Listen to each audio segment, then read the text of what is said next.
کی یاد سے اپنے دل کو سجائے رکھتا ہے، اس کی دل جو ہے باغ باغ ہوا کرتی ہے۔ غازی علم الدین آپ نے جیل میں تھے تو اس ٹائم کے جو بہت بڑے مشہور عالم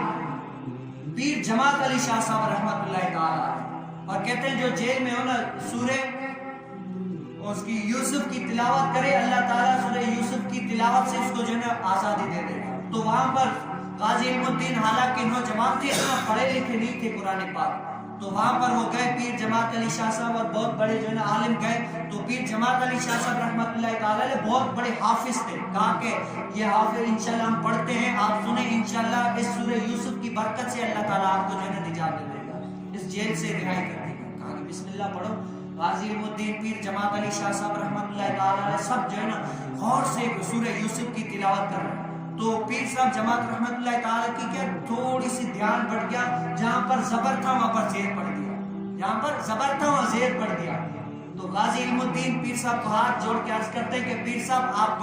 بڑے عالم ہو تو تھوڑا سا دھیان کرے، جہاں پر زبر تھا اپنی زیر پڑ گیا، تو تھوڑا توجہ کرتے ہیں، دیکھتے ہیں کہ غازی علم الدین نے صحیح فرمایا۔ کہا کہ اے غازی علم الدین، ہم نے تو سوچا کہ آپ پڑھے ہی نہیں ہو، آپ تو قرآن پاک لکھنا پڑھنا آتا ہی نہیں ہے، پھر آپ کو کیسے پتا چلا کہ یہاں پر زیر نہیں بلکہ زبر ہے؟